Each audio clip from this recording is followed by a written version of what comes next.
What's up, guys? This is Webby back again for your Monday Night Raw review for October 9th, 2017.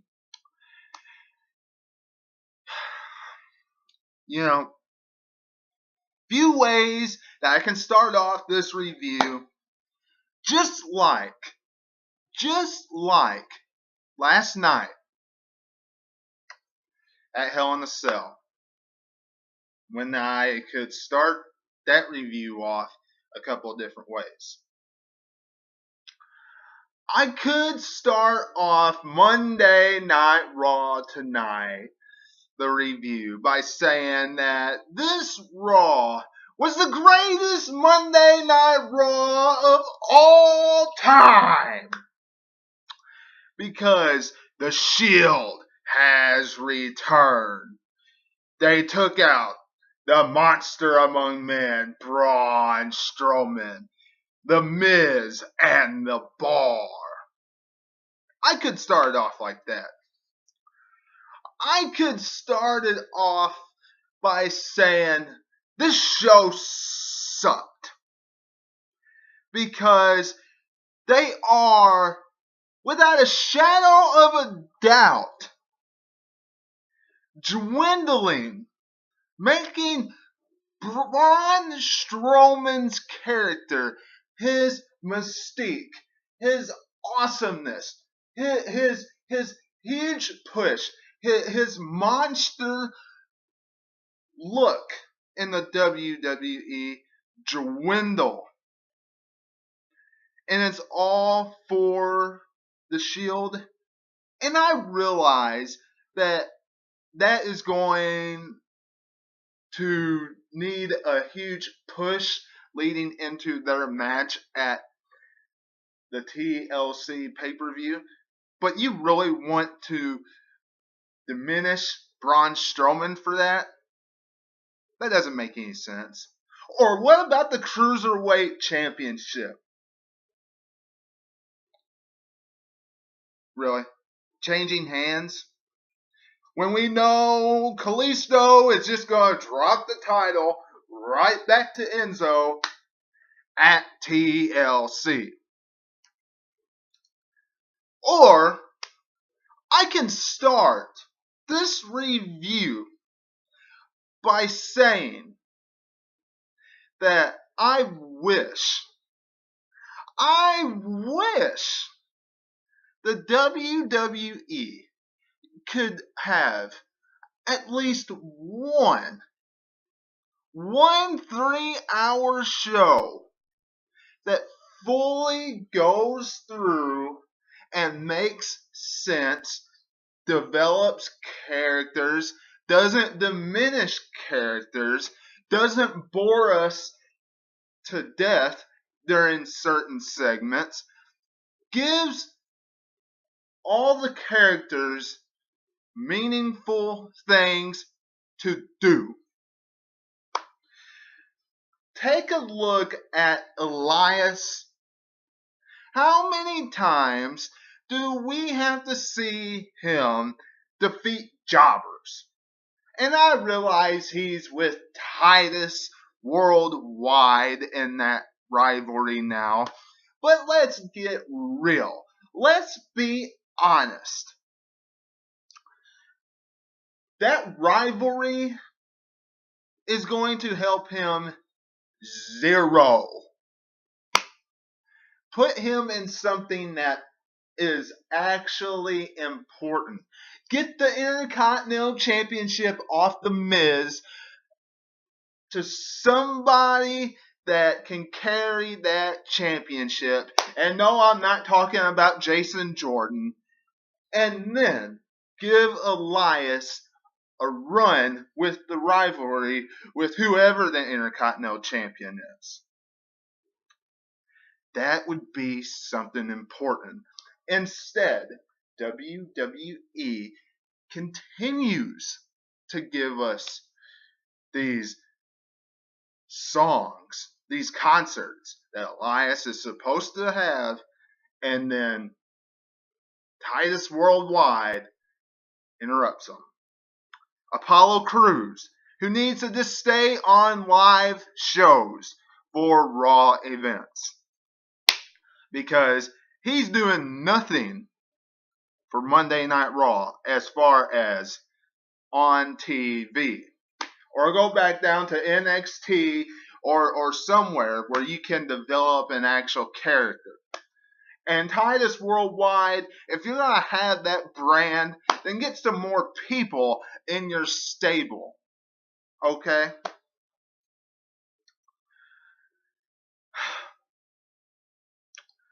As far as Jason Jordan is concerned, this is another thing. Jason Jordan taking on Anderson, Carl Anderson. Please give Jason Jordan some character. He has all the talent in the world as far as in-ring skills. But his character sucks. It sucks. And, I mean, what can you say? Until there's character build in Jason Jordan, nothing's going to change my mind about him, and nothing's going to change the WWE's universe opinion about him. And the majority of people think that. All you have to do is listen to the audience response about Jason Jordan. So build his character up.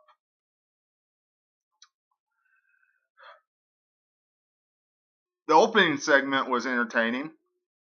I know I have been sitting here ranting for the past 7 minutes, but the opening segment was intriguing and was entertaining to watch. Miz TV and the Mizzy Awards. The Bar gets the Mizzy Awards. The Miz saying that he is an A-lister and he is now the guy. He's the big dog in the WWE. Forget about Roman Reigns. Well, you might as well forget about the Miz and the Bar, because as soon as they all came out, the Shield came out, and let's just say we got a huge Shield reunion, and we got a triple power bomb in the center of the ring to the Miz.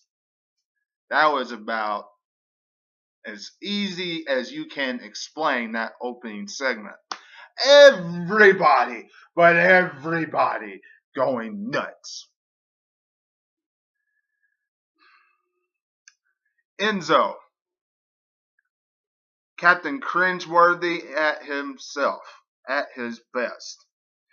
Coming out, calling Kurt Angle out, "You suck, you suck, you suck, you suck."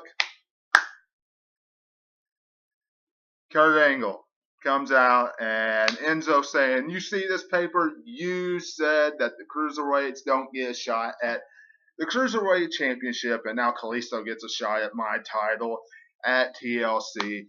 Kurt Angle says, "Well, that was signed before Kalisto became a Cruiserweight. So that's why Kalisto is getting a shot at your championship. And forget about having that championship at TLC. We're having it tonight on Raw." Which pretty much gives it away that Kalisto is going to win the Cruiserweight Championship, because they have to have a match at TLC for the Cruiserweight Championship. And it was a lumberjack match. So it's not like Enzo could get DQ'd or counted out or anything of that nature to retain the title. So you're pretty much telling us that Kalisto is going to win. And not only that, but they mentioned Eddie Guerrero and Rey Mysterio, and Kalisto is pretty much the modern day WWE's version of Rey Mysterio. And since he's WWE's version of today's Rey Mysterio, of course, he's going to win that Cruiserweight Championship. However, all you're doing is flip-flopping the title at TLC because there is no way Kalisto is carrying that brand moving on into the future. Enzo will win it back, and we will continue to hear his mouth run week after week after week after week. And one thing I'm going to mention, wrestling fans,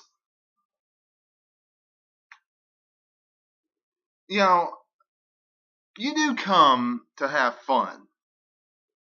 And it's great to have fun at a wrestling event. No doubt about that. And you come, you chant, and all different types of stuff.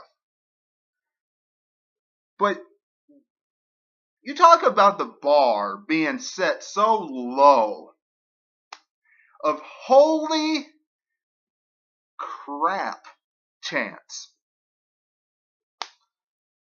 It is low now. I mean, all Kalisto did was suplex Enzo. And I realize it was from the top rope to the outside. But all he did was suplex him onto the entire cruiserweights. And it got that chant. I can understand this is awesome. But the other one, that wasn't deserving of that. The bar has lowered a lot. It's not like Undertaker throwing Mankind off the Hell in a Cell. That was deserving of it. So, yeah, I didn't really understand that tonight, getting that type of chant, but whatever. Finn Balor and Bray Wyatt. Look, Sister Abigail, it's intriguing. One thing I'm going to say about Sister Abigail. Number one, you can tell it's Bray Wyatt talking. Number two, I'm glad that they brought back and they let us know that she's rising from the ashes of hell. That it's kind of, they brought back that storyline of Randy Orton burning it down. That they didn't treat us like, we didn't know what happened in the past. Because they said that she is rising from the ashes. That is referring to the house being burnt down. So I am glad that they brought that back. Finn Balor saying he knows what he has to do now. Look, chances are we're going to see the demon again. It was very cryptic, scary, eerie-like. Will Bray Wyatt beat Finn Balor at the pay-per-view? No. TLC, no way. If the rumors are true that Brock Lesnar is going to be at Survivor Series and Finn Balor is his opponent, then Finn Balor will go over. However, the Sister Abigail thing is intriguing and pretty cool to see. Bayley versus Sasha Banks versus Dana Brooke versus Alicia Fox versus Emma. The winner in the face, you all know who, Asuka. Thought this was going to be intriguing. Thought this was going to be awesome. I'm glad they're giving Emma the opportunity. However, Bayley, you suck. You are awful. And it's because of the WWE and how they treat you. The everything about Bayley is gone. And I hate saying that. There's nothing left about Bayley that is intriguing, that really captivates our attention, definitely mine. And you can wear all the shirts you want, you can have all the hugging Bayley buddies all you want, but after what I saw tonight, forget about what she's been through in the past with Alexa Bliss. Woman destroying her, just beating her to a pulp in that Extreme Rules type matchup for the women's championship. Forget about that kendo stick match, whatever type of match that was. Forget about that match. Forget about how she lost that matchup when she came back, only to lose the matchup in that fatal 5-way match when the entire roster was in it. Forget about that. Forget about all the damage WWE's done. The fact that Alicia Fox, a woman that has barely been on TV besides, last week? The week before? Unless you count when she was with Noam Dar and he went around saying, Alicia Fox, when they were together. Unless you're counting that, she had no business beating Bayley. Absolutely not. And as far as Dana Brooke being in the match, gag. No question, she should have been out of this match, very quickly. They should have just made it a fatal 4-way instead of a fatal 5. What's WWE thinking? I do not know. Why we have to have fatal 5-way matches all the time, I do not know. But Bayley is buried. Bayley buried. Not Bayley buddies, Bayley buried. I am glad they did not stick Nia Jax in this match, though. I don't know where she was this week, but I'm glad they didn't stick her in this matchup. Mickie James and Alexa Bliss, they had their segment. Once again, Mickie James being called old, having old references, VHS tapes, amongst other things, black and white things on the Titantron, showing her career. Mickie James getting her hands on Alexa Bliss, tried to kick her in the face. Alexa Bliss ducking. That was pretty much that segment.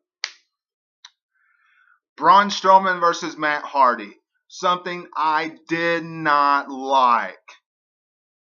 Why you are damaging Matt Hardy, I do not know, unless you are building up for the Matt Hardy broken gimmick.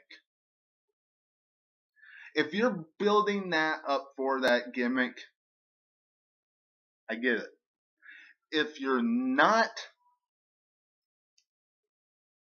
why? Horrible. And as far as Braun Strowman is concerned, this is what irritated me tonight. WWE, if you think this justifies, if you think this match justifies the Shield putting him through a table, if you think this, okay, we'll have Braun Strowman beat Matt Hardy, and then we'll have the Shield put Braun Strowman through a table, but that's okay because now we're 50-50 booking him. So he comes out looking okay in the end. If you think that justifies that, that's sad. Because overall, the Shield is way more important than Matt Hardy ever could be. Especially by himself. So, no. Braun Strowman wiped out tonight. And I don't care if he is in that main event spot at TLC.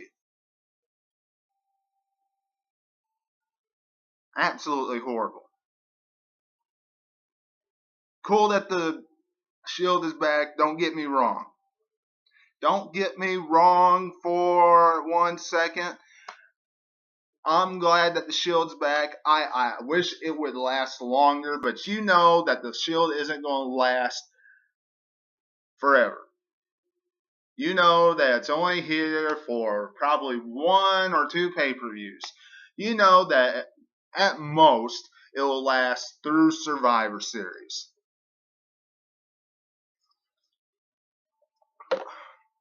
Well, it's good sweet tea. You know at most it'll last through Survivor Series. And then that's it. But that's Raw tonight. I wish WWE would give us a full 3-hour show for us to be proud of. And when was the last time we had that? No one here that's watching this could tell me. No one. What? Raw 1000. That was in 2012.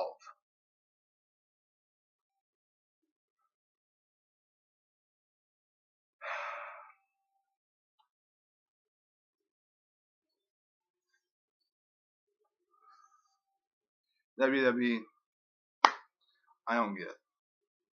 I really don't. But that's Monday Night Raw tonight. Subscribe to my channel. Hit the bell for all notifications. Go back and watch anything you've missed on the channel so far.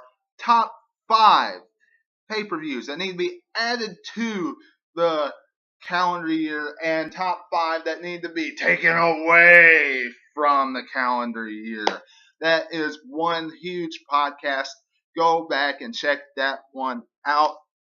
Go back and check out all the classic Survivor Series reviews. Review of Hell in the Cell. Follow me on Facebook at 2007 Webby. Tune in tomorrow for SmackDown Live Review. What will happen when Baron Corbin defends the title against AJ Styles? And speaking of SmackDown,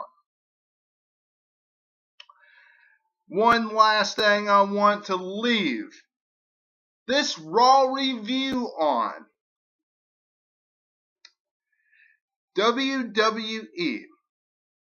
Since Jinder Mahal has become the WWE champion, you have barely advertised the WWE Championship rivalry as something to really tune into for SmackDown Live.